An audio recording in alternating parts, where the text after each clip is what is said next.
صفحہ نمبر 21، سورۃ الانعام۔ بسم اللہ الرحمن الرحیم۔ الحمد للہ رب العالمین، والصلاة والسلام علی سید الانبیاء والمرسلین وعلی آلہ واصحابہ اجمعین۔ اما بعد فاعوذ باللہ من الشیطان الرجیم، بسم اللہ الرحمن الرحیم۔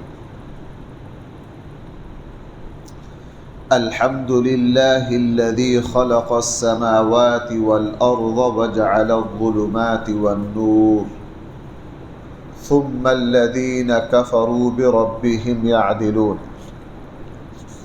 هو الذي خلقكم من طين ثم قضى أجلا وأجل مسمى عنده ثم أنتم تمترون، وهو الله في السماوات وفي الأرض يعلم سركم وجهركم ويعلم ما تكسبون، وما تأتيهم من آية من آيات ربهم إلا كانوا عنها معرضين۔ صدق اللہ مولانا العظیم۔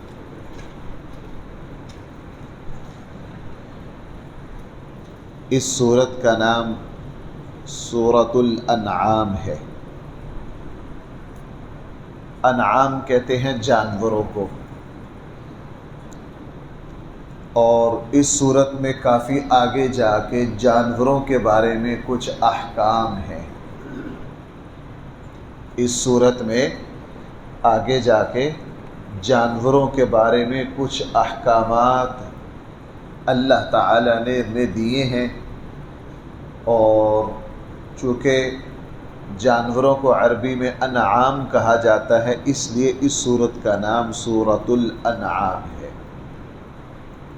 یہ مکی صورت ہے، اور بار بار یہ بات ہمارے سامنے آئی ہے کہ جو مکی صورتیں ہوتی ہیں اس میں اللہ تعالی سب سے زیادہ جو باتیں بیان فرماتے ہیں، یا قرآن کریم ہمارے سامنے جو باتیں رکھتا ہے، اس میں اللہ کی صفات، اللہ کی قدرت، جنت کا ذکر، جہنم کا ذکر، کافروں کے اعتراضات، ان کے جوابات، پہلی قوموں کے حالات، اور اللہ تعالیٰ اپنے بندے پر جو انعامات فرماتے ہیں ان کا تذکرہ، یہ مضامین زیادہ ہوتے ہیں۔ اس صورت میں سب سے زیادہ اللہ تعالیٰ کی صفات اور اللہ کا تعارف ہے، اور کافروں کے اعتراضات کے بہت سارے جگہ جوابات ہیں، زیادہ اللہ کی قدرت کی نشانیاں۔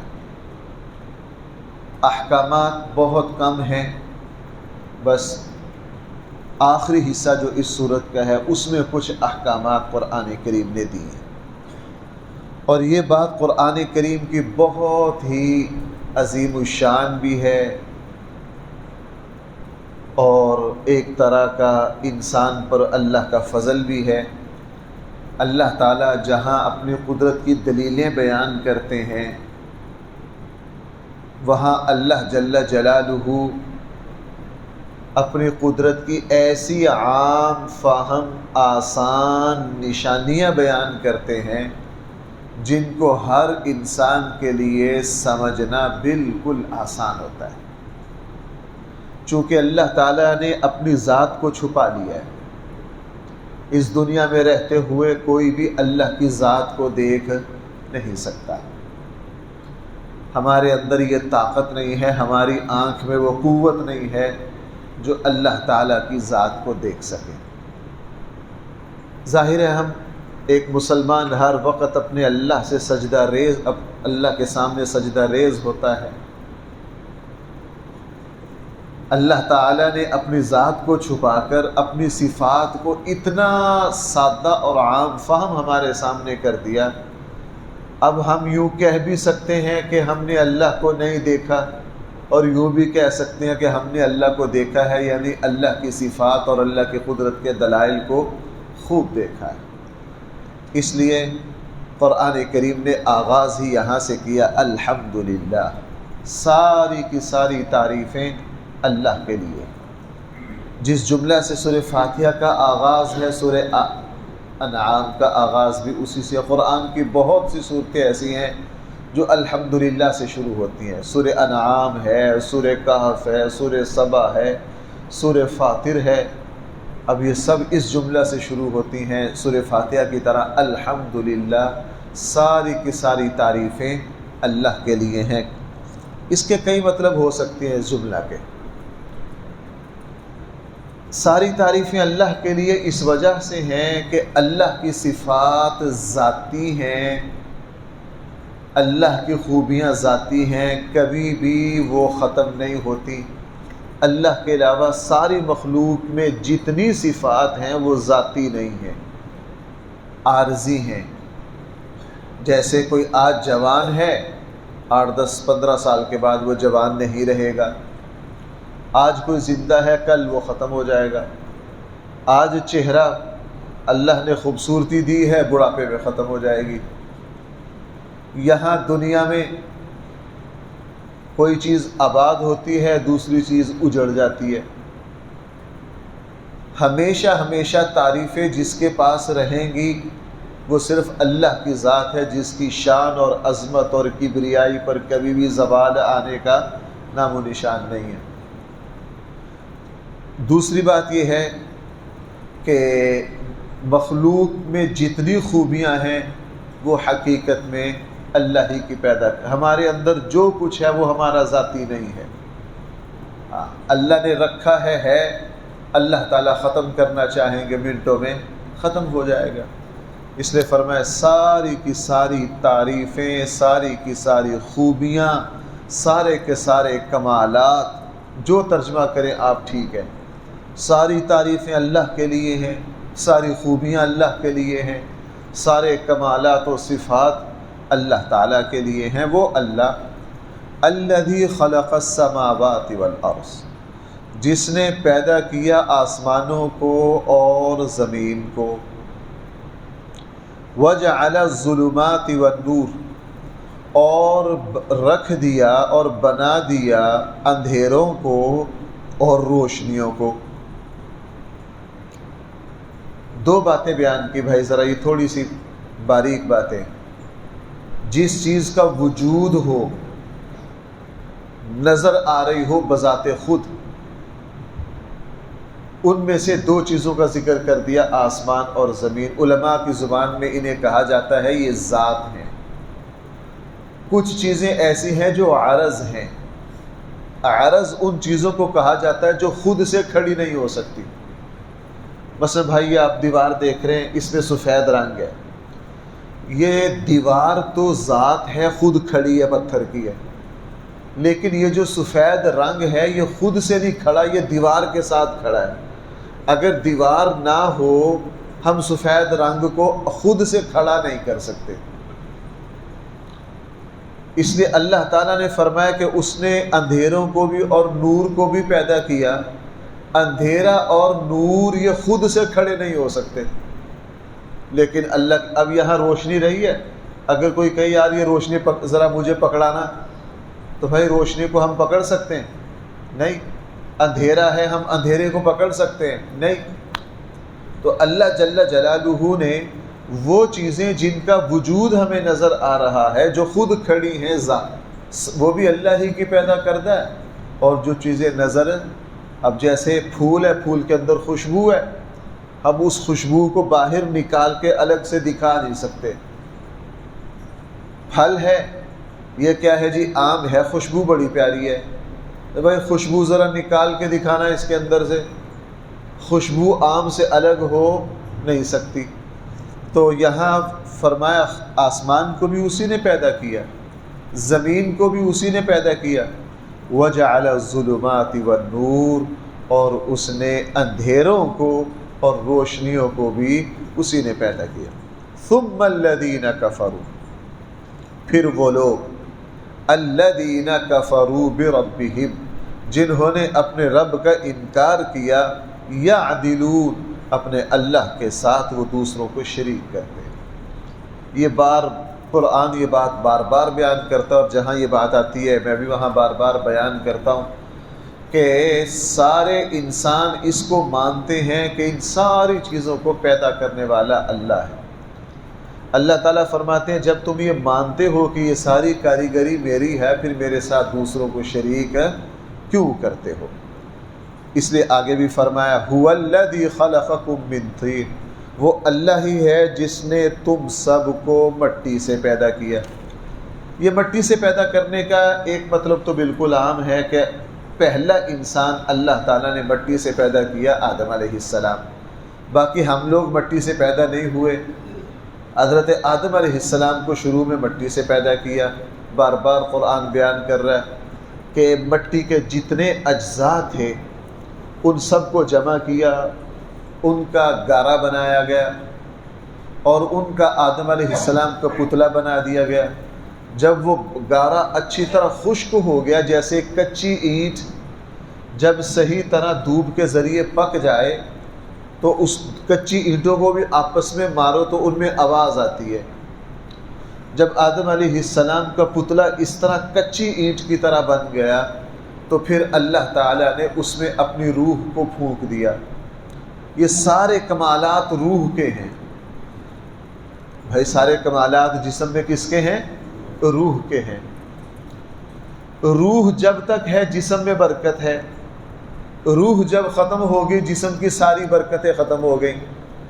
بھائی سمجھ پا رہے ہیں میری بات؟ ابا جی بوڑھے ہیں، بیمار ہیں، 80 85 90 سال عمر ہے، بیمار پڑے ہیں بستر پر، سارے اس بات کا خیال کرتے ہیں کہ کوئی مٹی کا ذرہ بھی ان کے جسم پر نہ ہو۔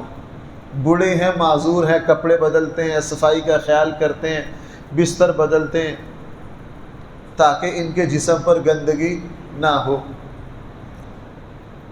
عمر کتنی ہے جی؟ 90 سال، بڑی صفائی ستھرائی کا خیال کرتے ہیں، بستر پر پڑے ہیں، بیمار ہیں، انتقال ہو گیا۔ بھائی انتقال میں کیا ہوا؟ جسم سے روح نکل گئی۔ سب سے پہلے کس چیز کا انتظام کرتے ہیں؟ بھائی قبر کھودو، مٹی میں اتارنا ہے۔ بھائی کہاں اتارنا ہے؟ مٹی میں۔ یہ کیا ہوا؟ کل تو یار آپ اپنے بوڑھے والد کے جسم پر کسی طرح کی مٹی نہیں لگنے دے رہے تھے، اور آج آپ خود اپنے بوڑھے والد کو مٹی میں اتار رہے ہو۔ کیوں بھائی ہم ایسا کرتے ہیں کہ نہیں؟ کیوں؟ کل تو آپ مٹی کا ایک ذرہ جسم کو لگنے نہیں دے رہے تھے، آج آپ قبر میں اتار رہے ہو۔ فرق کیا ہے جناب؟ کل اس جسم میں روح تھی اور آج اس جسم سے روح نکل گئی۔ وہی جسم تر و تازہ، خون بھاگ رہا ہے، دوڑ رہا ہے، بالکل تر و تازہ ہے، جوان ہے، بھاگے پھر رہے، ماشاءاللہ 25 سال کا نوجوان ہے، جسمانی قوت ہے، جسمانی رنگت ہے، صلاحیت ہے، منٹوں میں یہاں، منٹوں میں فورا چوک، منٹوں میں ادھر، 2 منٹ میں گھر، یہ پھدکتا پھر رہا انسان۔ اب وہی جوان ہے، اس کے اندر سے روح نکل گئی ہے۔ اس کے اندر سے کیا نکل گئی؟ اب وہی خوبصورت جسم ہے، وہی 25 سال ہے۔ اب یہ جسم کسی کام کا نہیں ہے، حرکت نہیں کر سکتا، مکھی بھی نہیں اڑا سکتا، نہ سن سکتا ہے، نہ دیکھ سکتا ہے۔ بھئی اب کیا ہوا؟ ہے تو وہی جسم ہے، اس کے اندر سے کیا نکل گئی؟ روح۔ تو سب میں آپ سے عرض کروں، یہ جو جسموں میں روح ہے یہ اللہ کی قدرت کا عجیب شاہکار ہے۔ اللہ کی قدرت کا کیا ہے؟ عجیب شاہکار ہے۔ تو آدم علیہ السلام کو مٹی سے پیدا کیا، ان کا پتلا کافی عرصہ اللہ کے عرش کے سامنے پڑا رہا، مٹی کا پتلا، جیسے عام مٹی کا پتلا ہوتا ہے۔ لیکن اللہ تعالیٰ نے جیسے ہی اس کے اندر روح پھونکی، روح نے آتے ہی اس مٹی کے پتلے نے کمالات دکھانا شروع کر دیے، اٹھ کر بیٹھ گیا، اس کا جسم میں خوبصورتی آ گئی، اس کے جسم میں خوبصورتی آ گئی۔ کوئی کہہ سکتا ہے یار یہ کیسے ہو سکتا ہے، یہ کیسے ہو سکتا ہے؟ اللہ تعالیٰ فرماتے ہیں تم اپنے وجود میں غور کر لو، آدم علیہ السلام کو تو براہ راست مٹی سے پیدا کیا اور ہمیں ایک واسطہ سے مٹی سے پیدا کیا۔ دیکھو بھائی، ہم جتنی غذائیں کھا رہے ہیں وہ ساری کہاں سے نکل رہی ہیں؟ ہماری جو زندگی کی ظاہراً اسباب میں جو بقا ہے، مثلا آج کل گرمی ہے بھائی، سب کو پیاس لگتی ہے کہ نہیں؟ ہم پانی پیتے ہیں، پانی کہاں سے نکل رہا ہے؟ مٹی سے۔ اب مٹی سے نکلنے والا پانی اگر کسی کو 2 دن نہ دیا جائے مر جائے گا، ختم ہو جائے گا۔ رمضان میں روزے رکھتے ہیں بھائی، وزن گھٹنا شروع ہو جاتا ہے کہ نہیں؟ چہرے پر خشکی آ جاتی ہے۔ ہماری ساری غذائیں مٹی سے آ رہی ہیں، مٹی سے آنے والی غذاؤں کو کھاتے ہیں، تر و تازہ ہو جاتے ہیں۔ تو گویا کہ اللہ تعالیٰ نے براہ راست آدم علیہ السلام کو مٹی سے پیدا کیا اور ہمیں ایک واسطہ سے مٹی سے پیدا کیا کہ ہم سب کی زندگی وابستہ ہے کس سے؟ مٹی سے۔ تو اللہ جل جلالہ دکھا رہے ہیں، اگر تمہیں اس پر حیرت ہو کہ یار مٹی کے پتلے میں اللہ نے روح کیسے پھونک دی، جناب اپنے آپ پر غور کر لو۔ تمہارے جسم کے اندر جو روح ہے یہ تر و تازہ ہے، کس وجہ سے تم کھانا کھا رہے ہو۔ اگر 2-4 دن تمہیں کھانا نہ دیا جائے، مٹی سے پیدا ہونے والی غذا تمہیں نہ دی جائے تو تمہاری روح ساری مرجھا جائے گی۔ اس لیے فرمایا وہ اللہ ہی ہے۔ خلقکم من طین، جس نے تمہیں پیدا کیا کس سے؟ مٹی سے۔ ثم قضى اجلا، یہ بھی قرآن کا عجیب جملہ ہے۔ پھر اس کی ایک مدت طے کر دی۔ بھائی اس کی کیا طے کر دی؟ قضا اجلا، اجل کا فیصلہ کر دیا۔ ہر کسی کی مدت طے کر دی۔ جیسے ہی انسان اس مدت سے گزرتا ہے، پتہ نہیں وہ جسم کی صلاحیتیں کہاں جاتی۔ یہی جسم ہے، ہم سب دیکھ رہے ہیں اپنے آپ کو، دیکھتے دیکھتے بھائی ہم بڑھاپے کی طرف جا رہے ہیں کہ نہیں؟ ایک وقت تھا کہ داڑھی کا ایک بال بھی سفید نہیں تھا، اب خود بخود کیا ہو رہے ہیں؟ سفید ہو رہے ہیں۔ کیا بادشاہ، کیا غریب، کوئی اس پر حد بندی نہیں کر سکتا، بریک نہیں لگا سکتا۔ اور یہ ثم قضا اجلا، اس کا سامنا انبیاء علیہ السلام کو بھی کرنا۔ اب ہمارے آقا صلی اللہ علیہ وسلم کا جسم اطہر، بار بار میں نے بیان کیا، اتنا مضبوط، اللہ کے نبی اتنے طاقتور، لیکن جب 61-62 سال عمر ہو گئی، بڑھاپا آ گیا۔ صحیح بخاری میں حضرت ام سلمہ فرماتی ہیں اللہ کے نبی صلی اللہ علیہ وسلم آخری زندگی میں بڑھاپے کی وجہ سے اگر تھک جاتے تو تہجد کی کچھ رکھتے بیٹھ کے بھی پڑھ لیتے، بیٹھ کے بھی پڑھ لیتے۔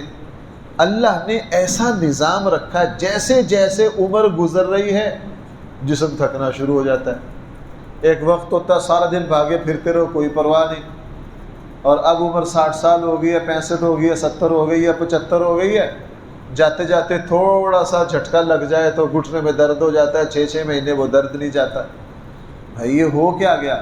ثم قضا اجلا، اللہ تعالیٰ نے ایک مدت طے کی ہوئی ہے، اس مدت پر خود بخود انسان وَأَجَلٌ مُّسَمًّى عِندَهُ، اور ہر چیز کی ایک مدت اس کے یہاں طے ہے۔ ثُمَّ أَنْتُمْ تَمْتَرُونَ، پھر تم اس کے بارے میں شک کرتے ہو، تم اس کے بارے میں بھائی کیا کرتے ہو؟ پھر دوبارہ قرآن نے وہی بات، وَهُوَ اللَّهُ، وہی اللہ ہے آسمانوں میں اور زمین میں بھی۔ میں بار بار بھائی آپ حضرات کو بتاتا ہوں، دیکھو یہاں فرمایا لفظ اللہ ہے۔ میں نے بتایا کہ سارے کافر زمین و آسمان کا بانی، خالق اور مالک اللہ کو مانتے ہیں، الہ نہیں مانتے۔ الہ اسے کہا جائے جس کی بندگی کی جاتی ہے۔ تو اللہ تعالیٰ نے فرمایا جب زمین و آسمان کو پیدا بھی اسی نے کیا ہے تو پھر وہی الہ ہے، وہی اللہ ہے، تم اسی اللہ کی بات کو مانو۔ وہی اللہ ہے آسمانوں میں اور زمین میں۔ یعلم سرکم و جہرکم، جانتے ہیں جن باتوں کو، تمہارے رازوں کو بھی اور تمہاری ظاہر کی ہوئی باتوں کو بھی، ہر کسی کی ہر بات کو جانتے ہیں۔ اس لیے قرآن کریم نے فرمایا کل قیامت والے دن تمہارے وہ راز بھی تمہارے سامنے کھول دیے جائیں گے جن کا کسی کو پتہ۔ یوم تبلی السرائر، تمہارے سارے راز کھول کے تمہارے سامنے، بلکہ آنکھوں کے اشاروں کی تفصیلات بھی سامنے رکھ دی جائیں گی۔ آنکھوں کے کن پٹیوں سے جو اشارے کیے ان کی تفصیلات بھی سامنے رکھ دی جائیں گی۔ وَيَعْلَمُ مَا تَكْسِبُونَ، وہ اللہ جانتا ہے جو کچھ تم کماتے ہو، جو کچھ تم کرتے ہو۔ کوئی انسان کی ادا ایسی نہیں ہے جو اللہ تعالیٰ کے ریکارڈ سے غائب ہو سکے، بلکہ حدیث مبارکہ میں آتا ہے انسان کے دل میں جو خیالات آتے ہیں نا، خیالات، انسان کتنی بھی ترقی کر لے خیالات کو نہیں پکڑ سکتا۔ بھائی خیالات کو کوئی مشین پکڑ نہیں سکتی۔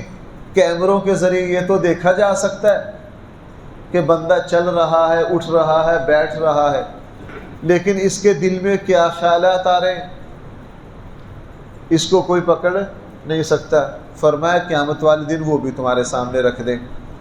وَمَا تَأْتِيهِم مِّنْ آيَةٍ مِّنْ آيَاتِ رَبِّهِمْ، نہیں آتی ان کافروں کے پاس کوئی آیت تیرے رب کی آیات میں سے، إِلَّا كَانُوا عَنْهَا مُعْرِضِينَ، لیکن یہ لوگ اپنے رب کی آیات سے منہ پھیرتے۔ فرمایا لوگوں کا رویہ یہ ہے، ان کے پاس جتنے اللہ کے احکامات آتے ہیں یہ ان کا انکار کرتے ہیں۔ اور دوسری جگہ قرآن نے فرمایا کہ ایمان والوں کی روش یہ نہیں ہے۔ ایمان والوں کے پاس جب بھی اللہ تعالیٰ کی طرف سے کوئی حکم آتا ہے، اللہ تعالیٰ ان کے سامنے صحابہ اکرام کے بارے میں فرمایا زادتہم ایمانا وعلی ربہم یتوکلون، جیسے ہی ان کے اوپر اللہ تعالیٰ کی طرف سے کوئی حکم آتا ہے یہ اس پر خوش ہو جاتے ہیں، یہ اس پر راضی ہو جاتے ہیں۔ فرمایا وما تأتیہم، نہیں آتی ان کے پاس، من آیت، کوئی نشانی، کوئی آیت، من آیات ربہم، ان کے رب کی نشانیوں میں سے، الا، ہاں، کانوا عنہا معرضین، مگر وہ اس سے منہ پھیر لیتے ہیں۔ فقد کذبوا بالحق، یقیناً لوگ سچائی کو جھٹلاتے ہیں، لوگ سچائی کو جھٹلاتے ہیں۔ لما جاءہم، جب وہ سچائی ان کے پاس آتی ہے، فسوف یأتیہم انباء، ان قریب جان لیں گے وہ خبریں، ما کانوا بہ یستہزئون، جن کا یہ مذاق اڑاتے ہیں۔ دنیا میں جس دیکھو بھائی، ہمارے یہاں بھی ایسے لوگ جو اپنے آپ کو مسلمان کہلاتے ہیں آخرت کا بڑا مذاق اڑاتے ہیں۔ میں نے ایک مرتبہ ایک صاحب کا، یہاں کے بڑے دانشور مانے جاتے ہیں پاکستان کے، ان کی زبان سے سنا کہ یہ کیا آخرت آخرت آخرت آخرت مولوی والی لگائے رکھتے ہو۔ آج لوگ قبر کی زندگی کا مذاق اڑاتے ہیں، کہتے ہیں جی یہ تو مٹی کا ڈھیر ہے، اس کو کہتے ہیں یہ جنت کے باغوں میں سے ایک باغ ہے۔ تو قرآن کریم نے ارشاد فرمایا جس چیز کا مذاق اڑاتے ہو تم اللہ کے احکامات میں سے، کل قیامت والے دن یہ ساری چیزیں حقیقت بن کر تمہارے سامنے۔ کیوں بھائی، یہ جو موت ہے کل میدان محشر میں حدیث میں کیا ہے، ایک میڈے کی شکل میں موت آئے گی کہ نہیں آئے گی؟ جس چیز کا مذاق اڑایا ہے، فرمایا کہ یہ ساری چیزیں اللہ تعالیٰ تمہارے سامنے کھول کر رکھ دیں گے۔ ویسے بھی بھائی میں آپ سے ایک بات عرض کروں، ایک مومن جو ہے وہ کبھی بھی اپنے اللہ کے حکموں میں سے کسی حکم کا مذاق نہیں اڑاتا۔ کافروں کے بارے میں قرآن جگہ جگہ کہتا ہے یستہزئون، یہ اللہ کے دین کا مذاق اڑاتے ہیں، اللہ کے احکامات کا مذاق اڑاتے ہیں۔ نبی کریم صلی اللہ علیہ وسلم نے صحابہ کرام کو استنجا کرنے کا طریقہ بتایا، واش روم جاؤ ناپاکی سے اس طرح پاک کرنا، لوگوں نے مذاق اڑایا، لوگوں نے بھائی اس کا کیا کیا، مذاق اڑایا۔ رسول اللہ صلی اللہ علیہ وسلم چھوٹی چھوٹی باتیں سکھاتے، کھانا یوں کھانا ہے، اس زمانے کے کافر مذاق اڑاتے، اور یہ ہر زمانے میں ہوگا، ہر زمانے میں ہوگا۔ ہمارے زمانے میں بھی آپ دیکھتے ہیں دینی شعائر کا، دینی احکامات کا بڑا مذاق اڑایا جاتا ہے۔ تو یہ کافروں کی روش ہے۔ کافر جو ہے وہ اپنے اللہ کے حکموں کے، اس لیے قرآن کافروں کا جہاں ذکر کرتا ہے ما کانوا بہ یستہزئون، یہ وہ لوگ ہیں جو اللہ کے احکامات کا مذاق اڑاتے ہیں۔ مسلمان ایمان والا کبھی بھی اپنے اللہ کا چھوٹا سے چھوٹا حکم ہو کبھی بھی اس کا مذاق نہیں اڑاتا، چونکہ وہ سمجھتا ہے یہ میرے اللہ تعالیٰ کی طرف سے آیا ہے۔ یہ سلسلہ کلام چل رہا ہے انشاءاللہ آگے کل سے۔ اللہ تعالیٰ ہم سب کو صحیح فہم عطا فرمائے۔